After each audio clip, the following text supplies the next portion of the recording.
राधे राधे मेरे प्यारे भक्तजनों, आज आप सुनेंगे छीन मस्तक कालिका व्रत कथा।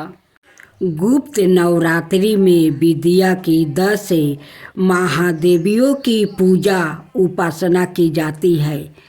ये 10 महादेवियों माँ तारा, माँ त्रिपुर सुंदरी, माँ भुवनेश्वरी, माँ छीन मस्तक, माँ काली, माँ त्रिपुर भैरवी, माँ धूमावती, माँ बंगालमुखी, माँ मतंगी, माँ कमला है। इनमें छठी देवी छीन मस्तक है। हिंदी पंचांग के अनुसार वैशाख महीने में छीन मस्तक जयंती मनाई जाती है। यही गुप्त नवरात्रि में भी माँ छीन मस्तक की पूजा उपासना की जाती है। संतान शास्त्रों में माँ को सबर सिद्धि पूर्ण करने वाली आदिस्त्री कहा जाता है। माँ की श्रद्धापूर्वक पूजा करने से साधक की सभी मनोकामना पूर्ण होती है। आइए माँ छीन मस्तक की उत्पत्ति की कथा जानते हैं। किंवदंती है, एक बार माँ भगवती मंदाकिनी नदी में अपनी सहचारियों के संग स्नान ध्यान कर रही थी। उसी समय माँ की सहचारियों को तीव्र गति से भूख लगी थी।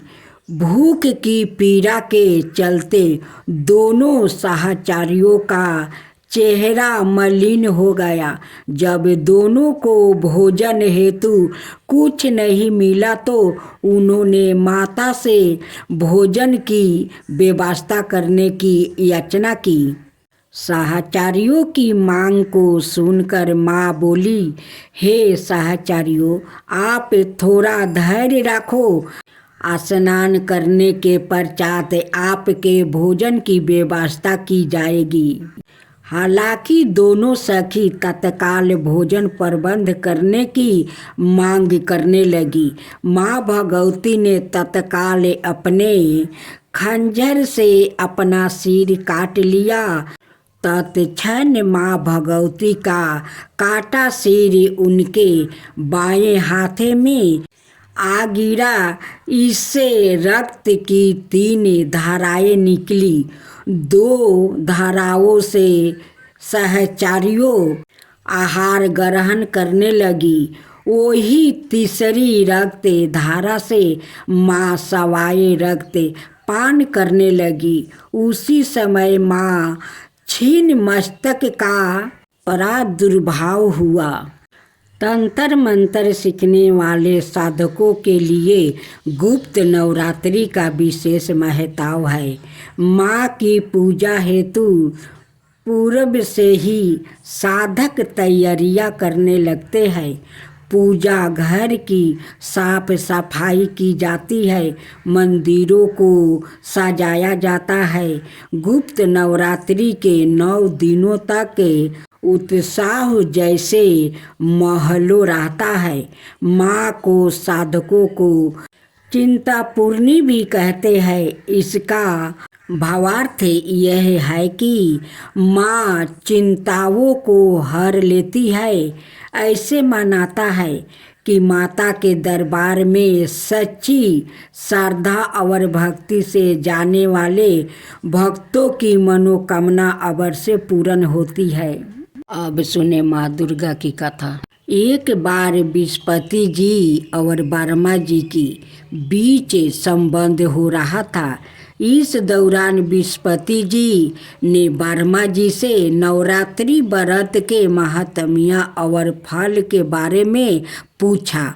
इसका जवाब में वर्मा जी ने बताया, हे बृहस्पति, प्राचीन काल में मनोहर नगर में पीठत नाम का एक अनाथ ब्राह्मण रहता था। पीठत माँ दुर्गा का सच्चा भक्त था। उसके घर सुमति नाम की कन्या ने जन्म लिया था। पीठत हर दिन माँ दुर्गा की पूजा करके हवन किया करता था। इस दौरान उसकी बेटी उपस्थित रहती थी। एक दिन सुमिति पूजा के दौरान मौजूद नहीं थी। वो सहेलियों के साथ खेलने चली गई। इस पर पीठत को गुस्सा आया और उसने पुत्री सुमिति को चेतावनी दी कि उसका विवाह किसी कुष्ठ रोगी या दरिद्रता मानुष के साथ करवाएगा।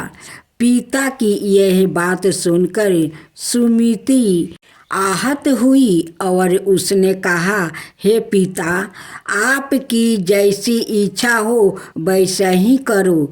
जो मेरे भाग्य में लिखा होगा वही होगा। सुमिति की यह बात सुनकर पीठत को और ज़्यादा गुस्सा आया और उसने पुत्री का विवाह एक कुष्ठ रोगी के साथ करवा दिया। इसके साथ ही पीठत ने अपनी पुत्री से कहा कि देखता हूँ भाग्य के भरोसे रह कर क्या करती हो। पिता के कटुत वचनों से आहत अपने आप को कोसने लगी और अपने पति के साथ वन में चली गई। गरीब बालिका की ऐसी स्थिति देखकर माँ भगवती प्रकट हुई और कहा कि मैं तुम्हारे पूर्व जन्म के कर्मों से प्रसन्न हूँ। इसके साथ ही माँ भगवती ने सुमिति से वरदान मांगने को भी कहा। इस पर सुमिति ने माँ भगवती से पूछा कि आप कौन है। जवाब में माँ भगवती ने कहा कि मैं आदि शक्ति हूँ। आज तुम्हें तुम्हारे पूर्व जन्म का वृत्तांत सुनती हूँ। माँ भगवती ने बताया कि पूर्व जन्म में सुमिति निषाद की स्त्री और पति व्रता थी। एक दिन तुम्हारा पति चोरी की वजह से पकड़ा गया। इसके बाद सिपाहियों ने तुम्हें दोनों पति पत्नी को जेल खाने में कैद कर दिया। तुम दोनों को जेल में भोजन भी नहीं दिया गया। तुमने नवरात्रि के दिनों में ना तो कुछ खाया और ना जल ही पिया। इस तरह 9 दिन तक नवरात्रि का व्रत हो गया। माँ भगवती ने आगे कहा कि तुम्हारे उसी व्रत के प्रभाव से प्रसन्न होकर मैं तुम्हें मनोवांछित वर देती हूँ। तुम्हारी जो इच्छा हो सो मांगो। माँ भगवती की ये बात सुनकर सुमिति ने कहा, हे माँ दुर्गा, मैं आपको प्रणाम करती हूँ। आपसे विनती है कि मेरे पति के कुष्ठ को दूर कर दीजिए। माँ भगवती ने ब्राह्मण की बेटी की इच्छा पूरी कर दी। इसके बाद सुमिति ने माँ भगवती की आराधना की। ब्राह्मण की बेटी की आराधना से खुश होकर माँ भगवती ने कहा कि तुम्हें उदलाय नमक आदि विद्धिमान धन्यवान कीर्तिवान और जितेंद्रिया पुत्रा होगा। इस वरदान से खुश होकर सुमिति ने माँ भगवती से नवरात्रि के व्रत की विधि और व्रत के फल की जानकारी मांगी।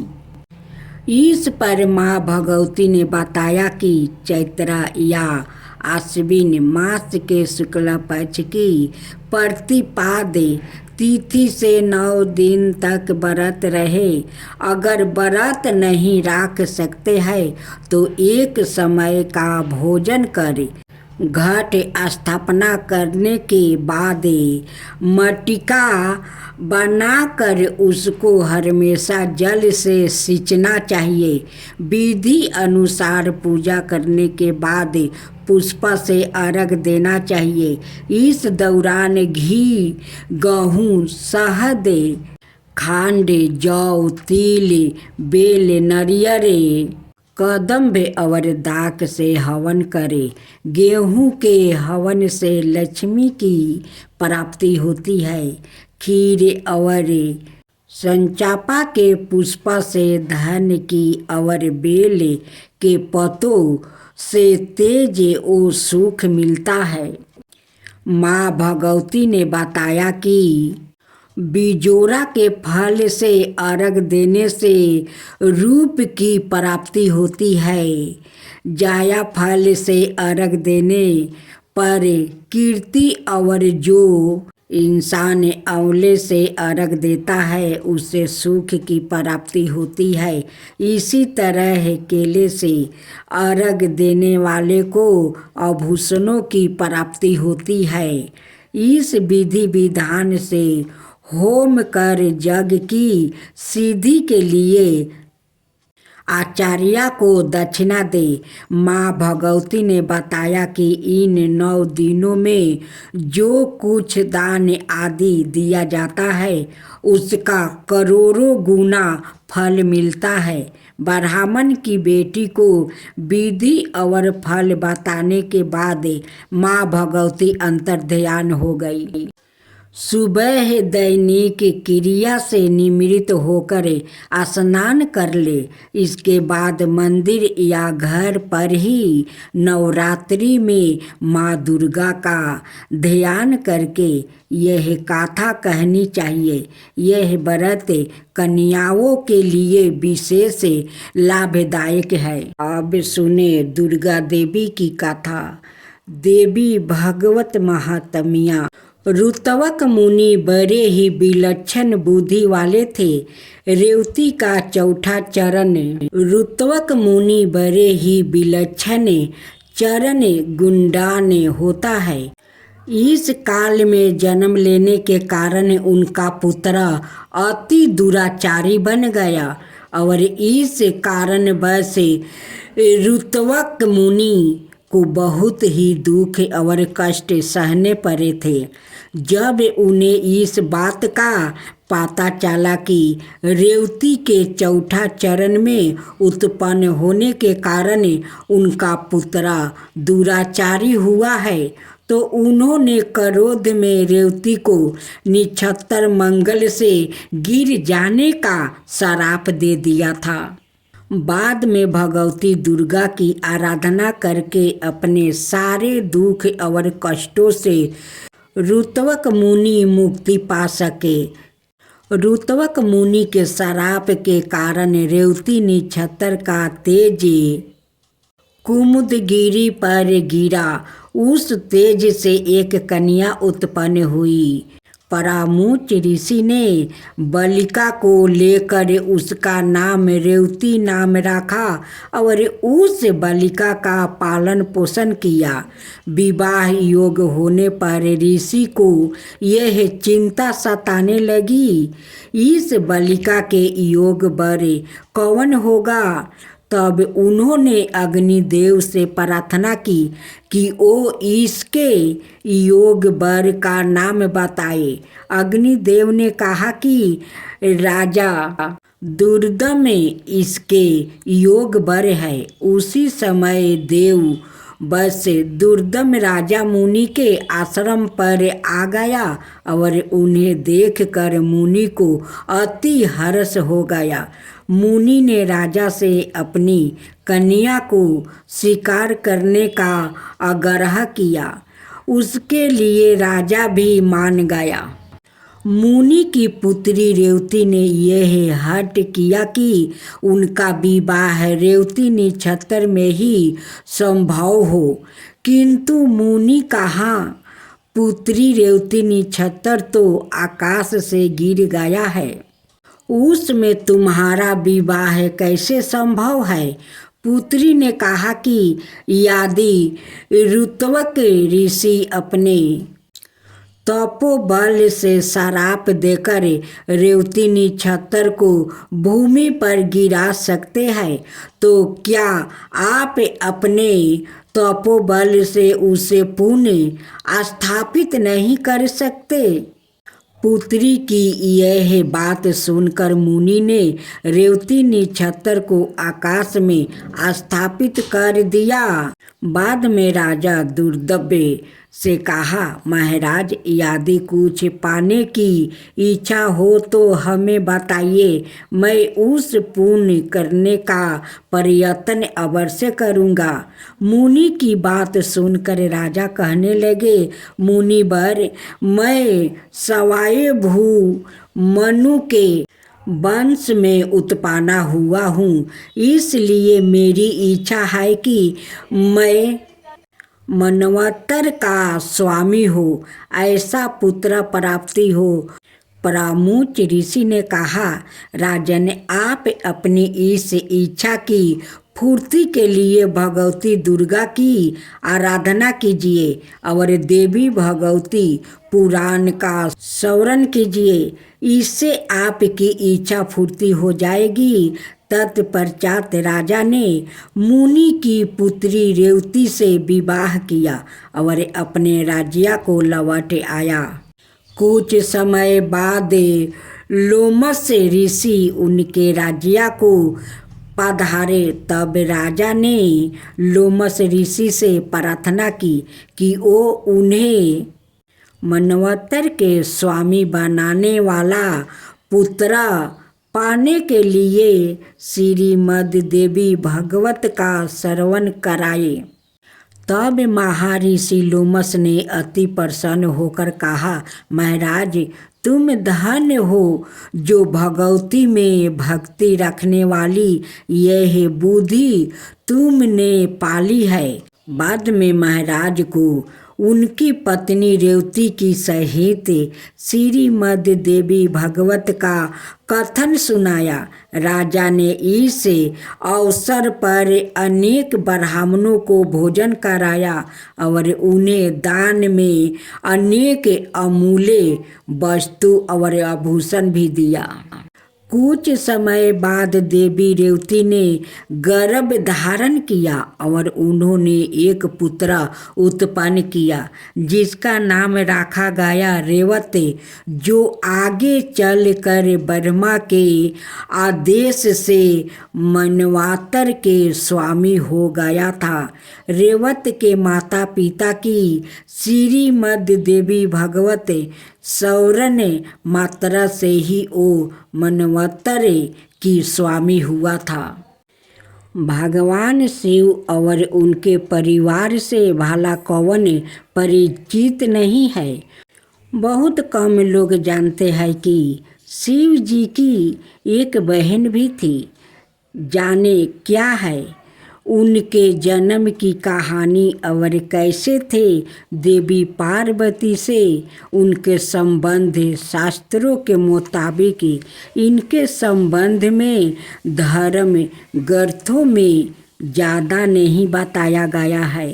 अब सवाल ये उठता है कि जब शिव का जन्म ही नहीं हुआ, यानी वो अजमेन है, तब उनकी बहन कहाँ से आई? पौराणिक कथा के मुताबिक जब शंकर भगवान से विवाह के बाद माता पार्वती कैलाश पर्वत पर आई थी, तब उन्हें कैलाश पर्वत पर अत्यंत अकेलापन महसूस हुआ। एक दिन उनके मन में ख्याल आया, काश शिव शंकर की कोई बहन होती तो वो उनके साथ बात करती। पार्वती जी के मन में ये बात अनेकों बार उठी, किंतु उन्होंने शंकर जी को कुछ नहीं बताया।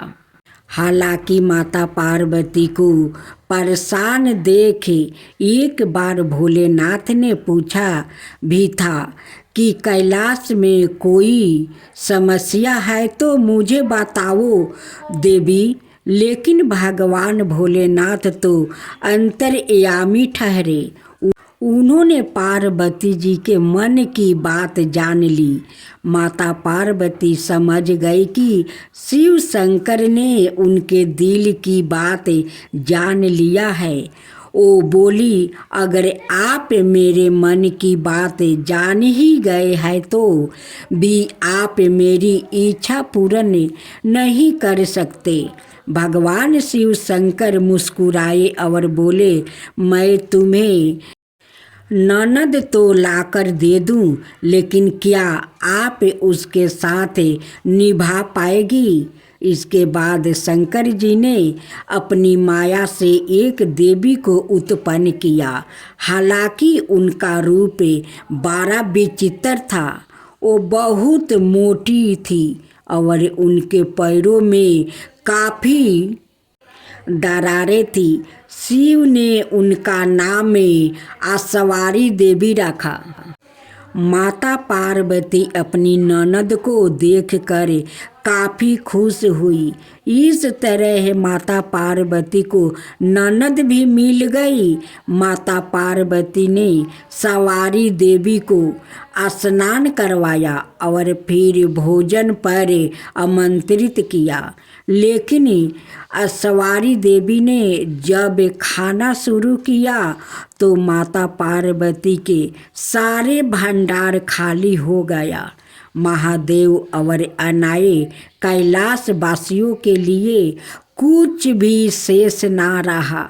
ननद के ऐसे व्यवहार से माता पार्वती को काफ़ी बुरा लगा, लेकिन उन्होंने किसी से कुछ नहीं कहा। इसके बाद माता पार्वती ने सवारी देवी को पहनने के लिए नए वस्तु भेंट किया, मगर वो इतनी मोटी थी कि उन्हें वस्तु छोटे पड़ गए।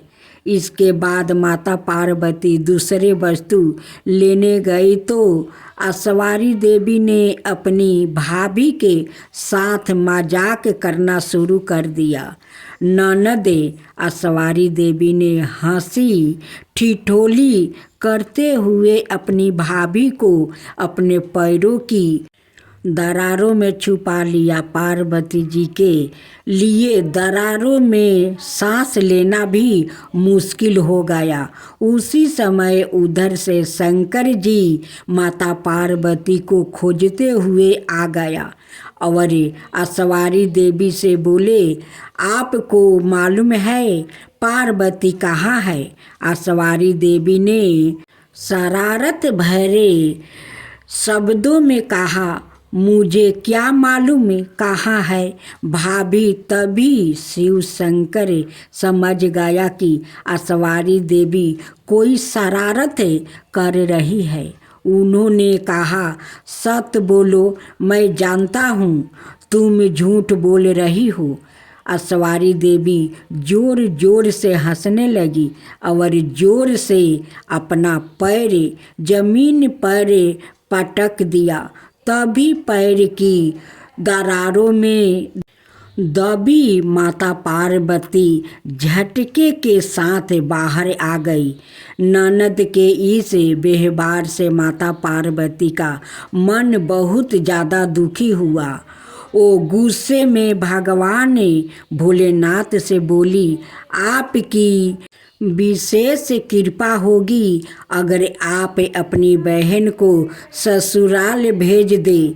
मुझसे गलती हो गई जो मैंने ननद की इच्छा की।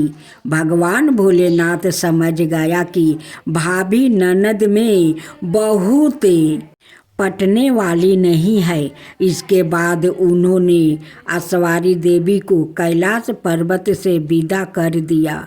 प्राचीन काल से आरंभ हुआ ननद भाभी के बीच नोक झोंक का सिलसिला आज तक चल रहा है।